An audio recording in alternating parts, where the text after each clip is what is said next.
Today we're joined by a true icon of Scottish football, Rachel Corsie. With 155 caps for the Scotland national team, Rachel is one of the country's most capped players and former long-time captain who has led her team onto some of the biggest stages in world football. Her journey has taken her across the globe, from Aberdeen to professional spells in England, the USA, Australia, representing clubs like Notts County, Birmingham City, Utah Royals, Aston Villa. Wherever she's gone, Rachel has brought leadership, composure and consistency at a very high level. In this episode, we dive into her unique career journey from her early days in Scotland to captain her country, adapting to different leagues around the world and leading by example both on and off the pitch. We explore the mental and emotional challenges of high-level football, the growth of the women's game and her recent role in Sky Sports. Plus, Rachel shares her thoughts on what it takes to succeed in today's game, as well as what she hopes to pass on to the next generation of players. This is one full of insight, honesty and inspiration. Let's welcome Rachel Corsie. Rachel, thanks for joining us. Congrats on a great career as well. 155 caps for Scotland, which makes you one of the most Scottish capped players at a national level. How does that feel? Yeah, you know, it's weird when someone says that to you, and it's hard. I feel like it's hard. You try and deflect because you're trying to do that Scottish modest thing. But no, I think obviously I'm very proud of that. It's probably one of these things that, like, it's almost the cumulative tally is weird, because I think when you're playing, it's like every game is just carries the same value. It's almost like you have that continuous desire to just continually want to be available for selection, get selected, play, be involved in the games, and that like doesn't change, which I think is it's just a very unique feeling. It was amazing to do it so many times, but I also know that, you know, even that very last time, I know that I'd spent most of that year injured, and so like getting selected, that was like one of those moments where it almost was like first time again. Yeah. And was there a point you started looking at the cap tally and being like, how many can I get here? Because when you're hitting 100, you must be like, wow, like how many players are hitting 100 caps for their country? Yeah, I think there's like those little milestones. Like I remember, like when I remember knowing it was my 100th cap before that game. I think that's maybe like the only sort of milestone that I was coming up to where I've gone, maybe that and 150. But those two occasions, you sort of, they just weigh a little heavier, I guess. My 100th cap actually as well, we were away to Poland. Right. And I knew that was my 100th game, and we were 2-0 down, and we scored like 3 goals with like 12 minutes to play. And that sort of like, as well, for me, it was like a standout game anyway, but it just add like a little extra edge to the fact it was my 100th game. Oh, so what was the standout moment then throughout your international career? I would always say qualifying for the World Cup, right, which in some ways almost brings like a little bit of a heaviness, because you're sort of like, surely it was one of the games at the World Cup. I think just there's like that euphoria when you qualify that's just like nothing else. Yeah. And unfortunately with major tournaments, you know, I think from being there, you realise essentially everybody loses bar one team. Yeah. So it's almost like disappointing for everybody but one nation. And I think when you're a competitive athlete, you just never fully feel like you'll ever enjoy a game that you lose. So sort of the first game at the World Cup, we lost 2-1 to England, and that's another like amazing moment. But when you're like, what's the standout moment? I would always say the night we qualified against Albania. And what was your experience like at the World Cup? It's sort of surreal, because you do that thing and where everyone's like, don't get overhyped by the occasion. Yeah. So you spend the whole time trying to not play the occasion, when actually, like, you're playing the World Cup, so you should just play the occasion and just accept that you'll be nervous and overwhelmed and stressed and anxious and buzzing. So, like, it was so cool to be there. It was so cool to do it for the first time. I think it's just always one of those things. You just wish that you could get it back, because I think we almost got out of the group. We felt we should have got out of the group because we didn't.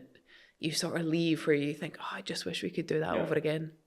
And would you change your prep for that slightly in terms of how you're approaching it? Like, I always feel a lot of things, like you said, with being an athlete, a lot it's like focus, focus, focus, but how much you actually enjoy the experience because of that, or the expectation or whatever else.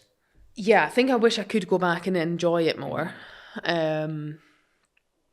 Preparation wise, I think it's one of those ones I don't think I would have done it differently, but you're also like, what I know now, 6 years on, you're like, you have more wisdom on the things that help you, just like the little details. You think, oh, I wish I could go back again and do that.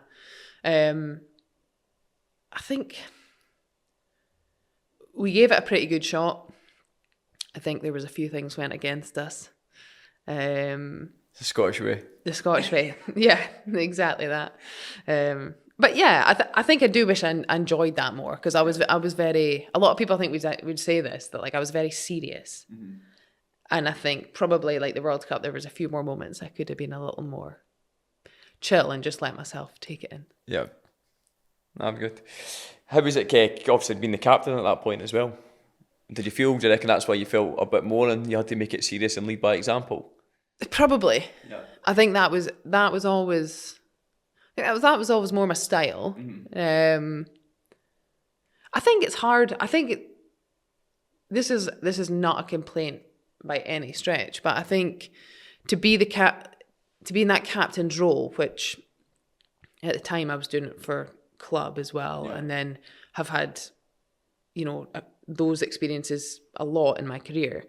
It is amazing. Like, it's such a privileged position, but it essentially means that like you're never fully prepared, because there's always an added element of responsibility that you have to be aware of other things or consider other people, or there's things going on in the background, or your week involves additional tasks that other people don't have. So I think probably that's like one of these things where being captain of Scotland is like one of the things I'm absolutely most proud of. But it's hard to sort of measure how that affects you as a player, because I think it's more significant than most people realise.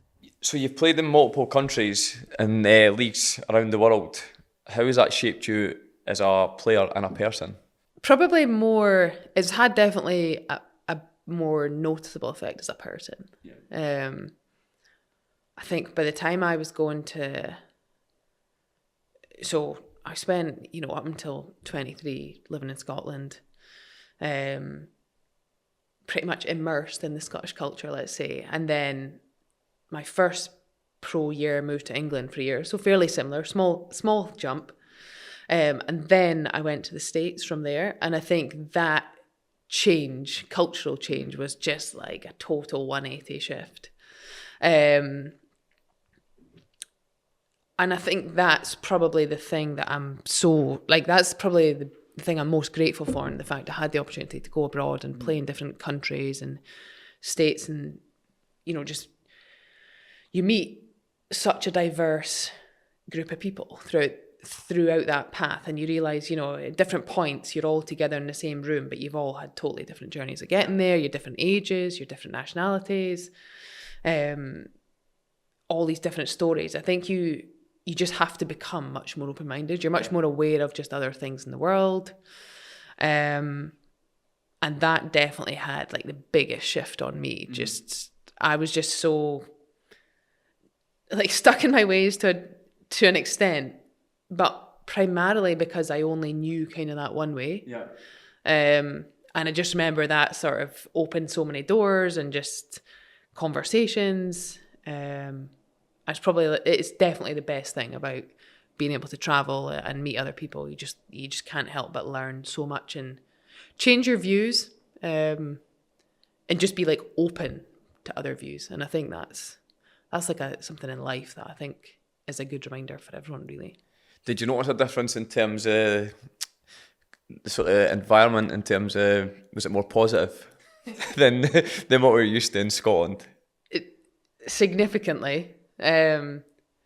Even like I tell this story fairly often, but I moved, so I was in Seattle for 3 years, and then I ended up in Salt Lake City for 3 years. When I moved to Salt Lake, I knew the manager of the team, because she'd been in Seattle and she moved to Utah, and just before the start of the season, she signed me from our old team. And I didn't really know any of the players, so naturally you're trying to be nice. You're trying to like get to know people and like.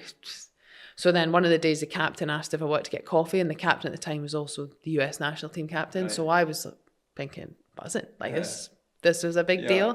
But actually she wanted to like take me for a coffee because a few of the girls had said that my tone on the pitch was a bit sharp and I had to like dial it down. And this was like me actually trying to be really nice.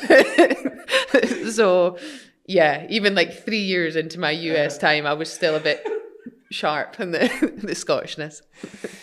How much do you reckon that stems from like grassroots? And because I noticed that obviously dealing with kids at grassroots and stuff, it's getting taken very serious. Mm-hmm. And then when I coached in America, similar, it was a completely different mindset. It was like encourage enjoyment. It was so positive. Like everyone, even the parents, is like didn't really bother about the results. The ones I was dealing with, it was just a case of like as long as I enjoyed it, they were there with coffees after the game. And it was just a social thing. Yeah, I think for me, like I'm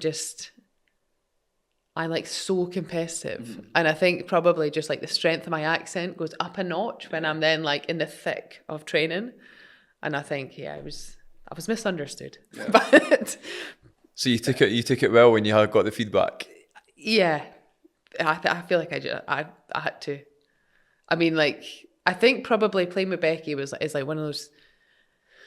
She was like one of those players who you probably consider as like one of the best in her position at that time. So you already are just like look up to someone. So when they give you that feedback, you're a little more at ease in terms of listening because you already feel like you're at her mercy kind of thing. So yeah, no, I took it fine. We sort of laughed about it because I think she probably knew that I wasn't actually being horrible. Yeah. Like, but as the captain, she was the one that had to tell me that. So from there on in, I found my way. So. What was it like in terms of like attendances and stuff at that point? Because the women's game in America is obviously sort of going strength to strength. Yeah. Was it growing at that point or?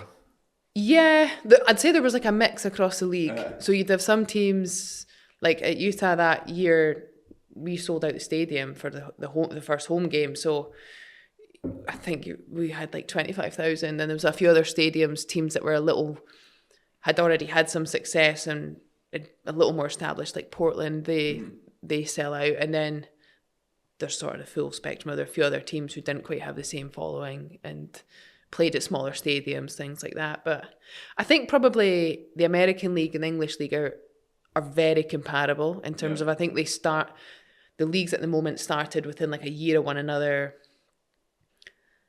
I think the WSL is probably further forward in terms of some of the infrastructure within the clubs because just already having the facilities and the assets from the men's side of things that has helped kind of accelerate that. And then probably in other areas like some of the fan bases in the US and attendances and those things, commercial revenue type areas of the business, which essentially is like I think in America they do better there too. So I think the two leagues kind of compare pretty often, and I think they sort of like not drag each other up, but they both sort of like egg each other on to keep moving forward. What was the biggest challenge you faced adapting to obviously different countries and different environments and being away from home? I think it was different places I went. Like even when I signed my first pro contract to go to Notts County, which was just obviously only moving down the road essentially. But I lived in Glasgow, so I remember packing my car and just driving to Nottingham. The biggest thing I noticed from doing that was like I'd gone from this like crazy life of not being, working at EY, training in the mornings at like 6 a.m, training in the nights at 7, 8 p.m, studying for my professional exams whenever I had a minute, like working full time through the day. So I went from like a really crazy schedule around the age of like 20 to 24 to then you go into a professional environment and all of a sudden you're like, you finish your day at 2:00 and then you're supposed to like rest and recover. Yeah. And like, it's like it sounds sort of weird and people give you no sympathy for that. Rightly so. But like that was like such a crazy adjustment for me. Like I struggled with time on my, like time with myself. I was like, what can I do? I coped through that. And then when I moved away, other than Australia, I think when I was in Australia, that is far. Yeah. But I think everywhere I always knew I was just one flight from home, or one flight back to the UK. And I think the biggest challenge was just like that cultural thing of like you're going somewhere new and you got to try and adjust. You want to try and fit in. You don't know so many people. You don't know even like ordinary things, like you don't know where you should go to do a food shop. And that sounds like really trivial, but like it's just like the most random sort of learnings are the ones that catch you out. At helping you during that transition period? The clubs are pretty good. Like there's always those sort of 2 or 3 people within the club, and often 2 or 3 players as well who kind of own helping players that come from other places. But yeah, there is people within the clubs that try and make sure they can facilitate getting you set up with moving. But I think there's also an element of like when you're an adult, you sort of feel like a bit, you feel like you should know how to do a lot of things. So you really notice like all these little life skills that you're like, wow. I think it's nice to have a support system as well, though. I think that's a big thing. Yeah. And I think that's something that, from having done it in that way, I think as well, makes you more aware coming back home. And then when players come in from elsewhere too now, and you're in your own environment, you think like, yeah, I should reach out to them and I should make sure they're okay. And like, so it's good from both perspectives, because then you know what it's like, and then I think it makes you more willing to want to help others too.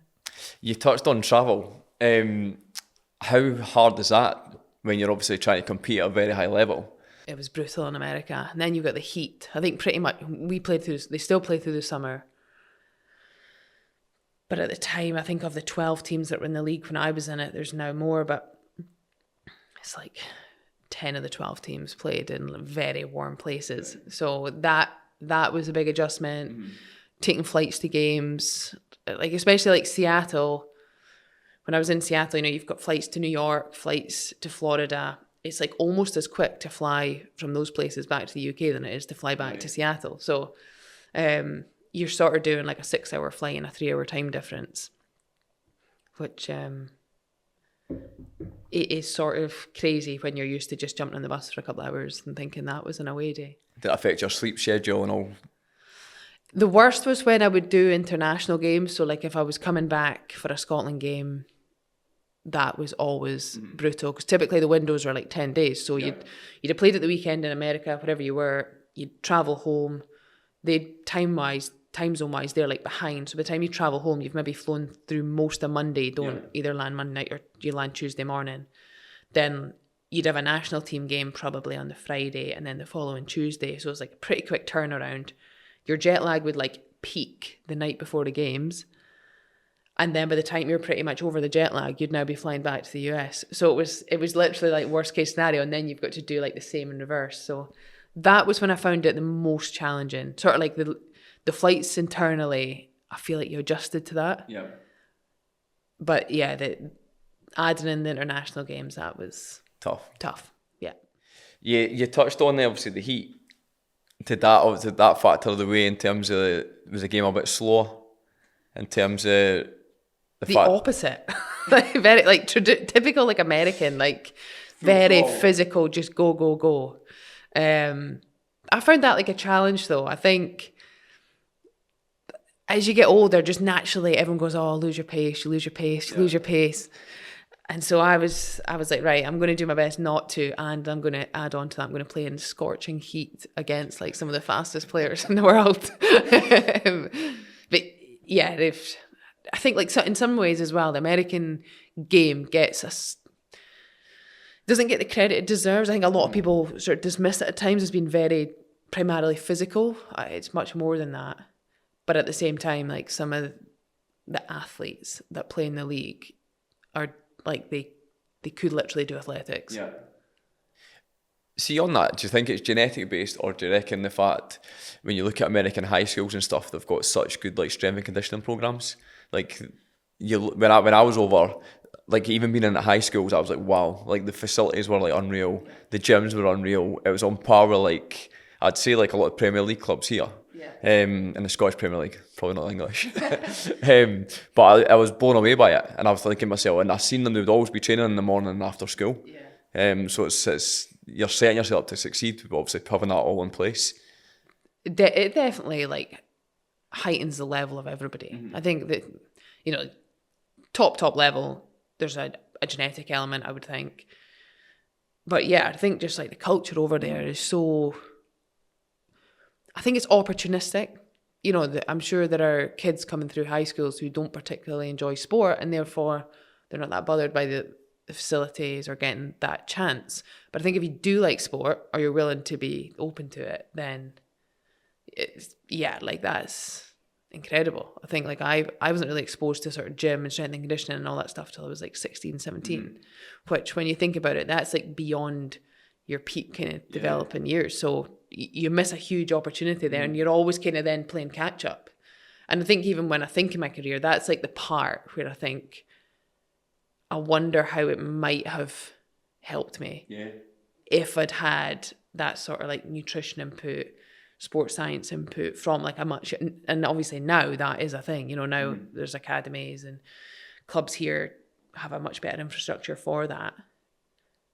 But definitely, even just in the States, the fact you don't need to be at a football team to have that. You can just, you're going to school and that's just part of the curriculum. I think that's amazing. And I think that's definitely a factor in why they just have like a consistent stream of great competitors.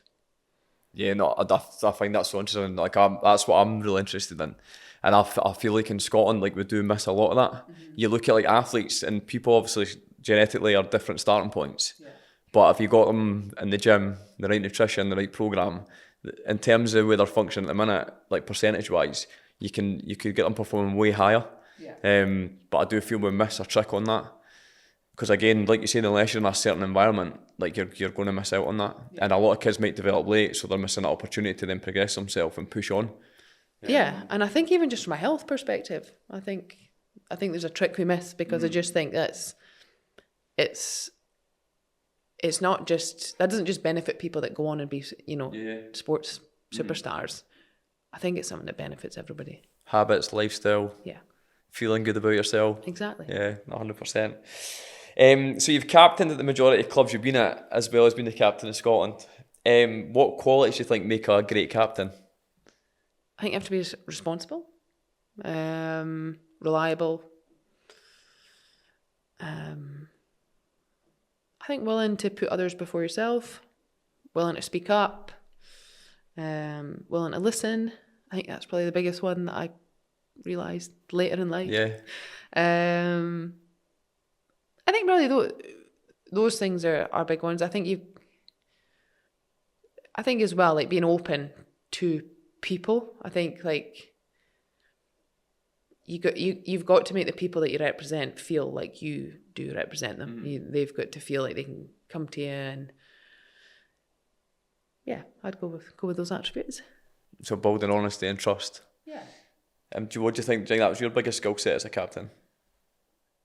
Oh, I think it probably evolved a little bit. Like when I was younger, it's sort of a strange one, because I think when you're older, you're much more consciously aware. So you make this, you probably overthink a lot of things because you are more aware. But I think younger years was probably slightly different. I think still like a sense of like responsibility and kind of like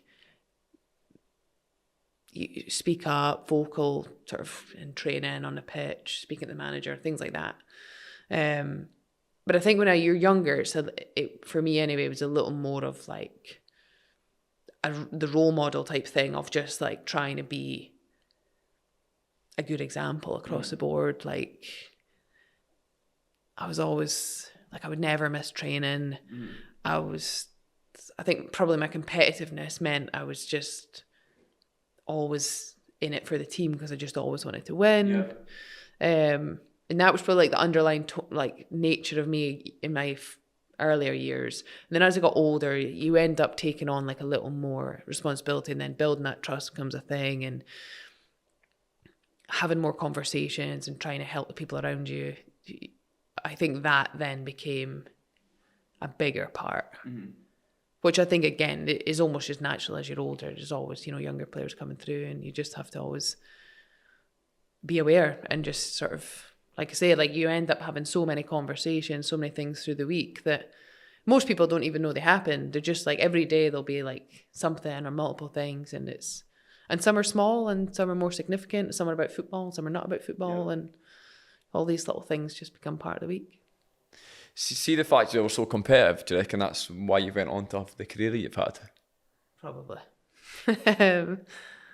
I think that and stubbornness in a way. Because I think, I wouldn't say I had like a particularly easy journey. Like I think along the way there was like setbacks, sort of knocked back, like went to trials, didn't get selected, like kind of had, quite like a varied experience. And it just kind of always kept getting up, keeping on going, kept trying again.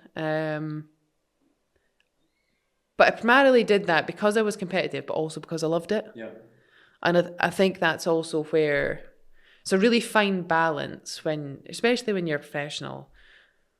I think but I still think this is really important, especially in those like key years when you're like a teenager, like late teens and early 20s. If you don't love it, to give your all is just such a big an ask. Yeah.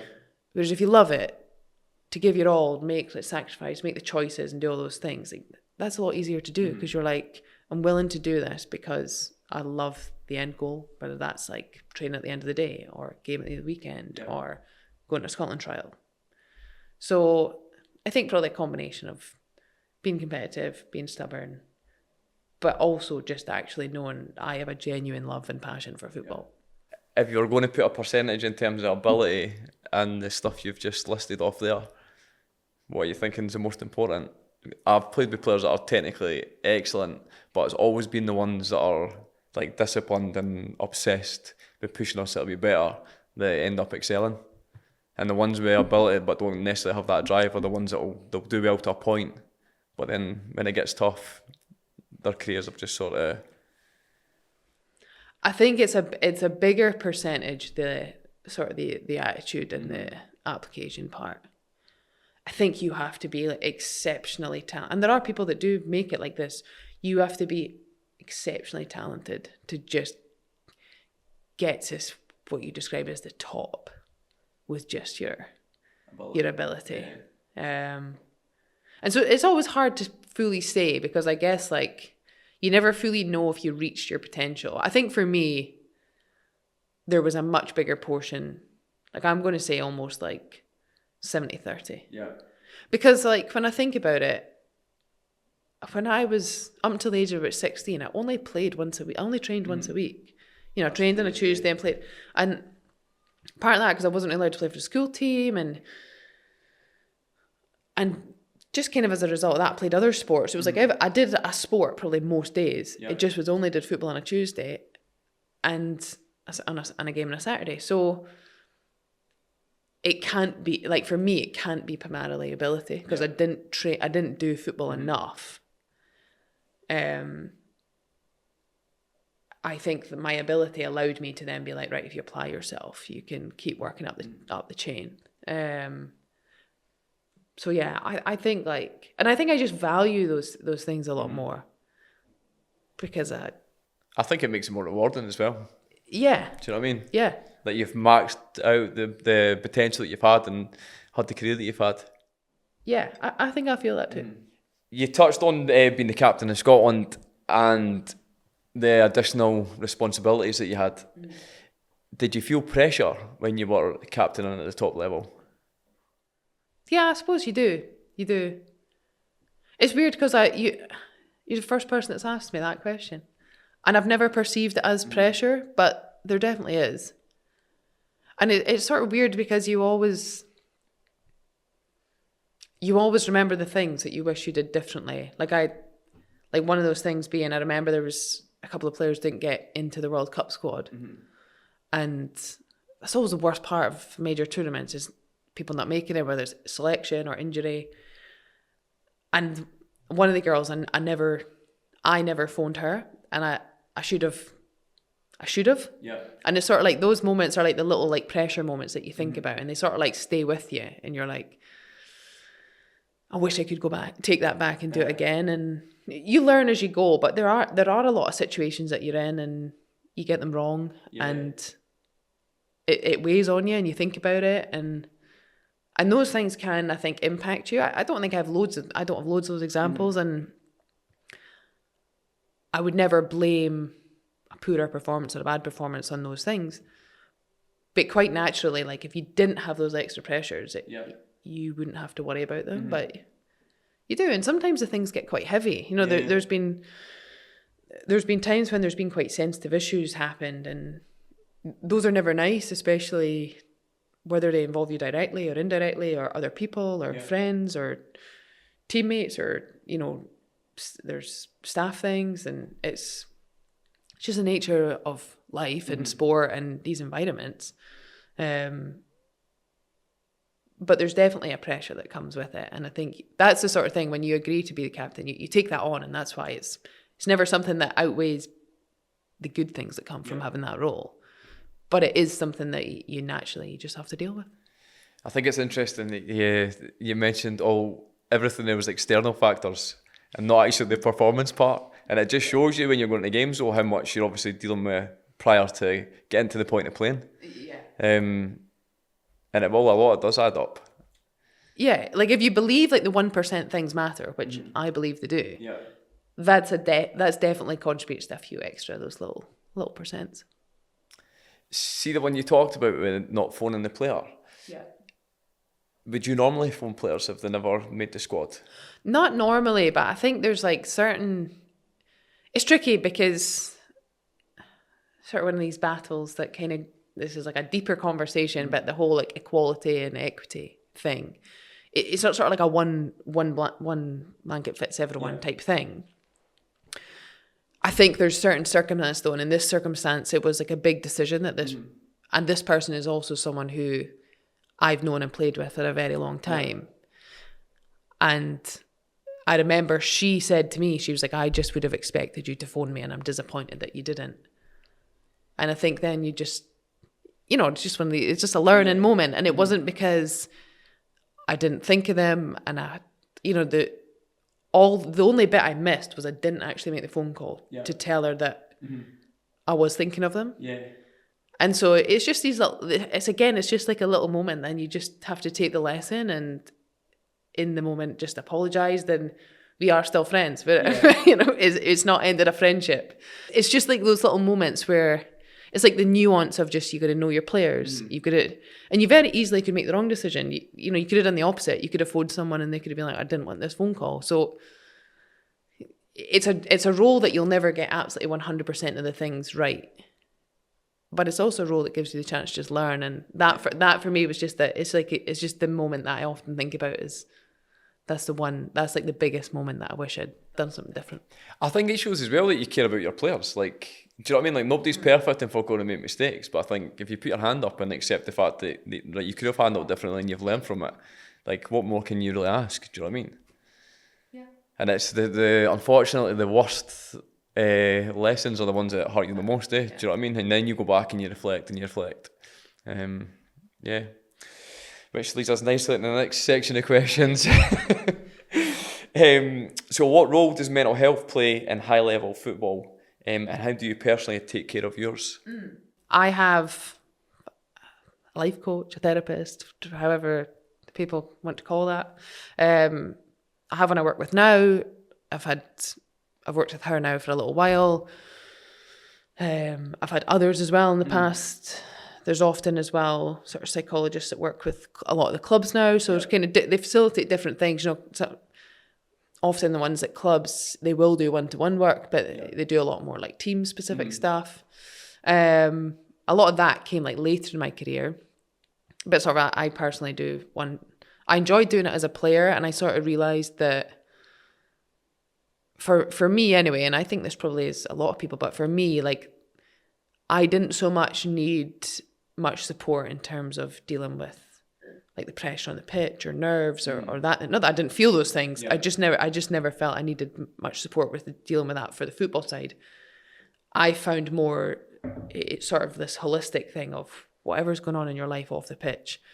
Yes, you can shut it off to an extent on the pitch, but like everything affects you essentially in the long run, and it'll hit you at different points, and it's all intertwined. So I kind of enjoy working on my mental health as something that like I don't like to think of sport as kind of an outlet, although it can be. Yeah.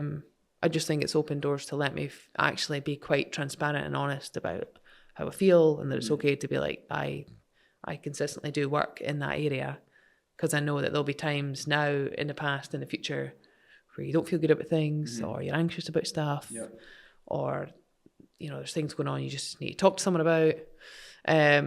So for that, like, I love talking about that stuff. I love letting people know that, like, definitely ask for help.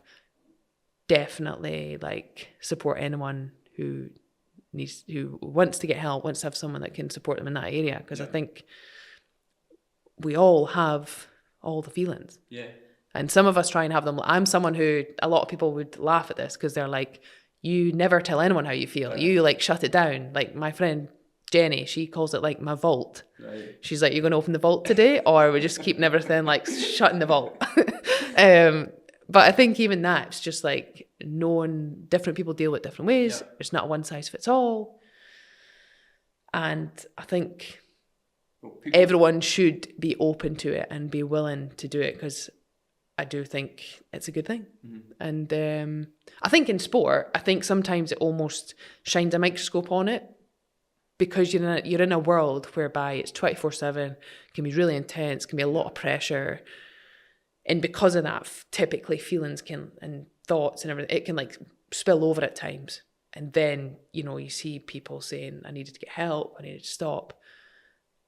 But I also think it's something that like you don't, anyway, I don't think you need to be at that point where you view it as a problem. Like, I'm going to get help because I've got an issue.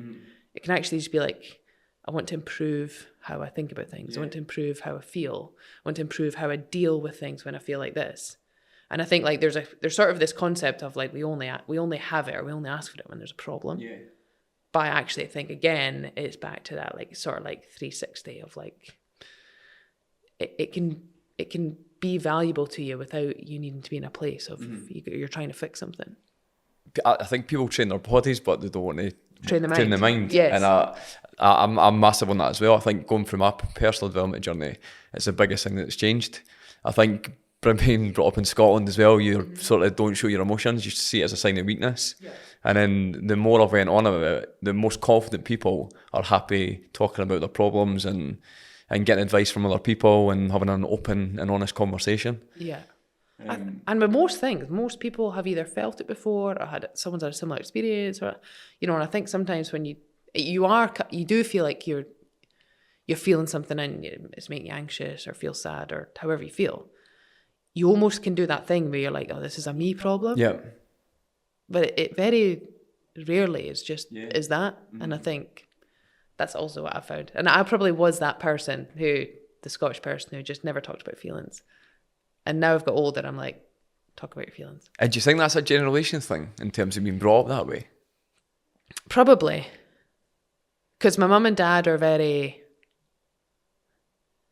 like the way I describe it is like, I know my mum and dad love me, but they don't tell me. Old school. That old school love. Yeah, it's a tough love. Yeah. I think naturally it's like, and even when I was younger, my dad was always just, I like it football anyway, you know, that way, or even not just football, sport. Get up, keep going, get up, keep going. Like that was just what you knew. So then you were just like, right, okay, I've just got to be tough here. And there's lots of good things that definitely have come from that side as well. Yeah, it's getting the balance right. Yeah, it's definitely a Scottish thing, definitely. And would you say you're happier since you've started, obviously, like working on yourself with your life coach and whatever else? Yeah, I'd say yes. I think I'm much more aware of when I'm happy. I think that's what I would say, because I wouldn't have consciously have said I wasn't happy, but I think like you just notice more things. You make more conscious decisions. And I think probably you do feel more intensely. Yeah. But I don't know if it's actually the feeling is more intense or if it's just you're consciously aware of it. And it's not just the happiness thing, it's probably all your feelings. But again, I think it's a good thing. And it's still like a work in progress for me. Like there's still times when I'm like, I'm not sure I'm feeling good. And then Mary, who is my person, she's like, can you explain that more? And I'm like, no. And she's like, can you try? And I'm like, I'll come back to you.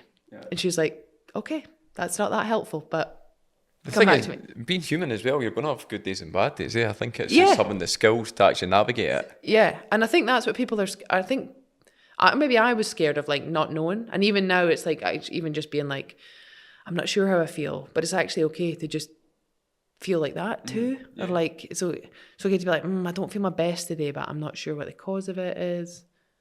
And I think, again, we do that thing in Scotland where people say, like, how are you? And everyone just goes, fine, before you've even, like, thought about the question. So, and then you receive a compliment and you're like, you just try and brush over and change the subject. Awkward. Yeah, like at the start. That was me, yeah. What's the biggest, like, if you're going to pass on advice or learnings that you've had from your experience, what would that be in terms of the mental health or mindset? If you could give one piece of advice, what would it be? Oh, one piece of advice. I think... It could be more than one. I think two... Okay, I'm going to say two things there. The first thing is, I think that, especially within sport, like it should be a place where you feel... I mean, like, I don't mean this in the sense of, like, if you get beat 5-0, that doesn't feel good. But I mean, like, sport should feel like an enjoyable, safe place to be. Yeah. And I think if you don't feel any enjoyment or you don't feel safe in that environment, then to know it's okay to change and to know that there is an environment for you. Yeah. I think that's important, and I think sometimes people just need encouraged to know that it's okay to be like, this isn't the right space for me. It doesn't make me feel good, and I need to find a different place to be. Yeah. Because I do believe like there will be a place where you can go and sport can be that good, safe outlet, enjoyment. Like it can give you that. And then the other thing is just always, I just would always say, like, find someone you trust that you feel like you can speak about how you feel. Yeah.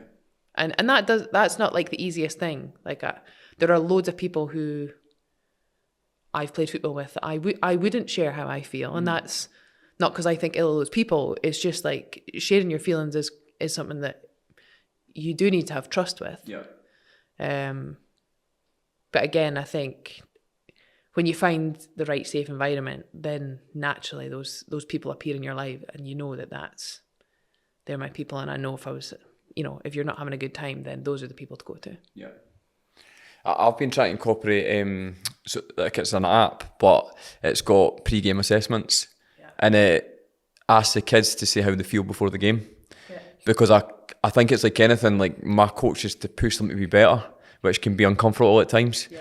But if I know they've had a hard day or a hard week and they're not feeling confident in themselves, I can then just give pure encouragement. Yeah. So I'm trying to implement that across some of the teams, so you can actually identify and like you're getting the kids thinking about how they're feeling first of all before a game, but also the coaches can then use that in terms of what approach to take with each player. Yeah. Because when I first started coaching, I thought one style for all, and it's like it couldn't be anything. That once you get into it, you realise they're all different individuals, and they've all got different ways of learning and taking information on board. Some of them like to be pushed, and some of them like to get their arm around them and told how great they're doing. Yeah. And it's just trying to get that balance right and identify that. So yeah. Which is that's really hard. That's where I say as well, like that's one thing I think I've pushed back a bit, because like so many players, you'll play in a team and everyone's like, oh, I want everyone to be treated equally. And I'm always like, do you want everyone to be treated equally, or do you want everyone to be treated fairly? Because those things are different. And it's like, that's going to be really hard for people to like get their head round, because then you'll always kind of like hand select certain situations and be like, well, the manager said this to this person and that meant they played, but when you said that to me, I didn't play. And it's like, sure, but that's because like you've got to treat everyone fairly or respectfully, but like people need different things in different moments. Yeah, definitely. And that's like one of the most challenging things, I think, as well. That's like the communication piece. Yeah. Often that is what breaks down when you end up with an issue. Yeah, 100%. So thanks for sharing that, by the way. I love all that. Generally, I love all that chat. I think, I think like even grassroots level, I think these conversations should be having with kids and making them confident to say how they're feeling and have those conversations with their coaches. Yeah. Thanks for sharing that. You've started a new career as a pundit. So how have you been finding that? Yeah, I love it. I love it. You get paid to talk about football. Like, that's the dream. I'd be talking about it anyway in the house. So it's been good. I think probably in the last couple of years before I retired, I'd different opportunities. Probably the biggest one was getting to the men's Euros in Germany. That was a really cool experience. And I've just really enjoyed it. I think probably like my first introduction to it all came probably because captain of the national team, had been captain at Glasgow City, just little opportunities to go on the radio or be interviewed, and then people naturally hear you speaking, and then I think that's how it all kind of first began. I didn't have a big burning desire to be like, that's the direction I want to go in. But then once you kind of got more and more experience of it, I was like, I actually really love this. So it's been really cool. Officially joined the Sky Sports team this month, and then primarily going to be consistently covering the WSL games down in England, but hopefully there will be opportunities as well to dip into some football up here, some of the men's game down south as well. So, I mean, I literally watch, if there's a game on TV, I will be watching it. So, out of curiosity, were you like that as a player? See, when you're in it and you're playing constantly, did you still watch every game, did you? Yeah, I was even like more weird than that. When I was a kid, like 8 or 9, 10 maybe, where I lived, there was like loads of football pitches not far from the house, and it just like amateur, one of these like public parks where there probably was like 15 pitches, and on a Saturday and a Sunday it was just amateur games like on every pitch, and I would be able to open the back door and hear if there was games on, right? And I would, if there was games on, I'd just go on my bike on my own up to the pitches, and I'd sit like between, essentially like at the corner flags at like 4 games, and I would just sit and watch games, and my mum would be like, where have you been? And I would be like, at the pitches. She'd be like, with who? No one, just watching the games. And my mum and dad were like, that's odd for a girl aged 9, but it just shows you, like you said, if you love it, you love it, eh? Yeah. So, and I used to like pick the teams based on like colour of their strips or whatever. As you do. Yeah, there was like a few teams you knew who was like the local team that played there, because they'd be there like most weeks. Like, number 1 fan. Home game, yeah. What does your prep look like then? So say you've got a game. Okay. Are you like assessing the teams, the formations, looking at the players? What does your sort of week involve leading up to it? It probably depends who I'm covering based on like what I already naturally know.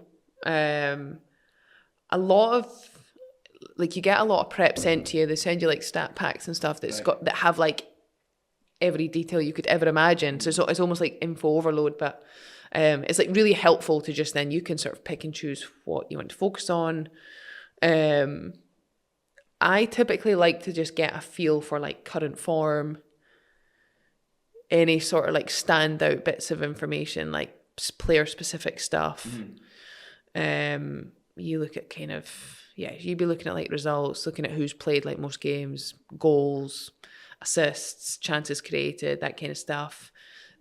Compare that across like the league sometimes, get a feel for that. I very often listen to fan podcasts actually, of like, well, teams that I maybe don't personally get to see a lot of or haven't seen recently, because who knows clubs better than the fans? Like, they are like obsessed. And especially people who want to do like an official podcast of their team, you're like, and it's really just like so valuable to just get a feel for how the fans are feeling about their team. And invariably you get little bits of information that you wouldn't find from like reading the stats. So I really like enjoy that, because I think it just gives you kind of like a perspective that there's no way you could have that about every, like about every team. So that's kind of what I do in the days leading up to it.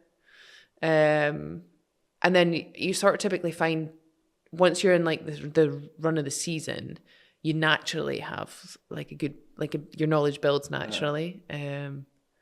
So then you find yourself just like topping up bits. But yeah. And do you get nervous before you go on? Sometimes. Yeah. I notice more like you get a buzz afterwards. There's this like there's sometimes I need to go home and I just need to have like no music on in the car. I just need it to be like silent because you're just so switched on. Like, you've just been talking and listening and it's a lot, but in a good way. It's just like you have this buzz and you're like, I need to calm down because if you're doing an evening game, you just go home, lie in bed like wide awake. Is it the same buzz you get after an evening if you're playing? Slightly different, but similar. Yeah. Is it difficult knowing some of the players? Like if you're commentating on a game and you know and you've played alongside people? It can be. What's difficult is how you say things. You got to make sure you say things in the right way, which can be hard because you can say something and people will perceive it 100 different ways. So that's always the trick. People I think I think people would know me. Like I would never be nasty or unfair. Yeah. So, and I always said as a player, like even when people commentated on me, I would much rather somebody said something I did was poor or a mistake than say it was unlucky. Yeah. Because if you're saying it's unlucky or unfortunate, I think in some ways you're discrediting the quality of the player because you're saying, well, that's their level and they just kind of got it wrong, but I'm not surprised. Whereas if you're like, that's a bad mistake, whilst it's hard to hear, you're also saying, I know that player doesn't normally do that, and that's therefore why it's a critical mistake. Yeah. So I think there's an understanding of that in the game. People would rather you were honest and fair and said it with, you can say things without being malicious. Yeah. Not going full Roy Keane. No. I'm probably going to try and be more tactful. What advice would you give to young players starting out their career? Well, in terms of, in fact, what advice would you like to give young players who want to be professional football players? I would always say just make as many good decisions every day of your career as you can. And it kind of sounds a bit vague, but it's just the small details add up very quickly. And so you've got to eat the right things, you've got to go to your bed at the right time, you've got to say no to going to things that your friends are maybe going to and you'd like to go to, but it's not going to help you perform. You got to listen to the people around you, you got to learn from coaches, you've got to work your hardest.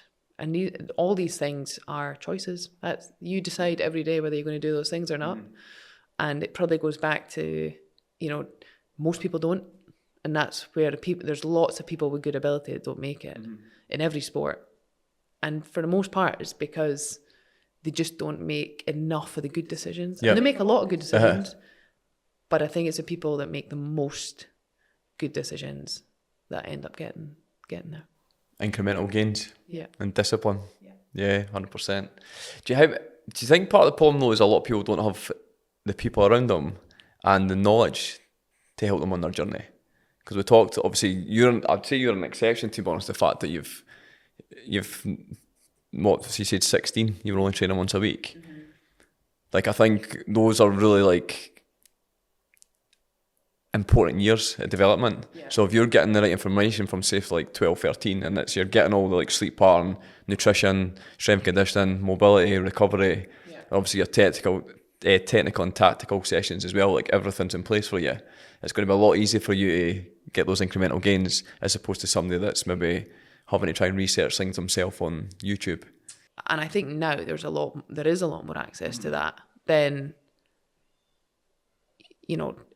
you have even more opportunity. And I think just like relish that, because it's your asset. And in some ways it gives you the chance, because there will be people who don't have access to it yet, or you might be getting it before someone else that down the line could be the person that's competing for the position, you ultimately play, and so do they. So I just think try and make the best of every situation you're in. And the access to information. I wish I knew what I knew at 30 when I was 20. And the only reason I didn't was because I didn't have access to it, because the game just hadn't developed enough where there was that infrastructure. And so, yeah, now I'm just like, if you have it at a young age, just like soak it all in and go for it. Because I think that it's ultimately you that lives with it. And that I sort of, to your point earlier, like I have total peace knowing like I did give it everything at every point. And I wasn't always at my best, but I was always trying to be at my best. Yeah. And I think like that allows you at the end of the day to go whatever happens, because there'll be highs and lows, there'll be bad moments, there'll be things that happen that you wish didn't happen, injuries, getting released, all these things. If you know you've not given your all or you've let something go, that's so much harder to live with. So I think just give it your best. And you'll be pleased to know this is the last question. So what's been your happiest moment in football? I would have said also qualifying for the World Cup. Yeah. I think another moment though is being selected for the last Scotland camp, and I had a really tough. My second last season I played, I was available for every game. I missed one game because I was suspended near the end of the season, but I was available I played in every league game, played in every cup game, played in every national team game. Most of those games I played 90 minutes. Like I was available and able to play, and I felt good. Had a good pre-season, had surgery the week of the first game of the season. Right. And it took me 4 months to get back from that injury. Got back the weekend I was due to be back in the team, pulled my calf, spent the night. So I had like just this awful year of just like not getting, things just weren't going my way. Anyway, I got back fit. At that point, I knew it was going to be my last season at Villa. So we had a new manager. She'd never seen me play. I wasn't going to be there next season. Like there wasn't a huge obligation to play me. So she put me on a couple of games towards the end of the season, but it wasn't a token gesture, but it was just, you know, she was going with like what she was thinking for the following year. The people playing ahead of me were doing well. Like that was all fine. But it didn't bode well for me getting selected for the national team, basically, having spent like essentially what was like 9 full months injured. I did feel in good condition. I did feel ready to be available, but there was no guarantee I was going to get selected for the national team because I hadn't played. I probably had like a little bit of cash in the bank because I had been the captain, played so many games. I think I've got a good reputation in that. Like I'm not somebody who... I'm not really difficult I don't disrupt the team if I'm not playing. I think I contribute to the group off the pitch. So those were like the things I was really leaning heavily on. Anyway, I did get selected. And I think just knowing, having been out for that year, having missed so many games, but having known that getting selected for the national team was still like this burning desire through all of that, like kept me going in the days where you're like, I might not get back to playing ever again. But I was always like, I really feel like I, play for the national team one more time. Like I feel like I can do that. So I did get selected, and then I came on at halftime in the first game against Austria. And that was just probably the moment for me where I was like, this is one of the most fulfilling moments of my entire career. Because I just knew what had gone into it. I knew how much pressure I'd put on myself. And I just, that was like that moment of, not that I needed it to be like affirmed, but like to realise what it's like to represent your country and play for your country. So that is up there with the best moment. That's brilliant. It's nice you got your moment as well. I think a lot of careers, like you say, that finishes on injury and they don't get that moment to sort of sign off on a high. And I can imagine that is just so brutally tough. Because, my injury was innocuous, and then it led into the calf injury. Like, not that you can be prepared for an injury, but like, you just feel like the world's against you, and you can't help but feel that. And it was a tough year, and I realised that too, going through it, that there's actually a lot of players that is how it is, and it makes you think about all those players that you probably, when you saw they retired, not nonchalantly, but you're just like, oh, congrats on a great career. You don't probably sit for too long thinking about like, I wonder if they're actually feeling all right. And I think probably a lot of players suffer in silence. 100%. It's hard. It's hard. I think especially when there's people like careers like yourself that have been at the top level, it must be really hard going from that to just like nothing, not being involved. Do you know what I mean? Yeah, and I think that's probably more common than having that. Yeah, I think it is.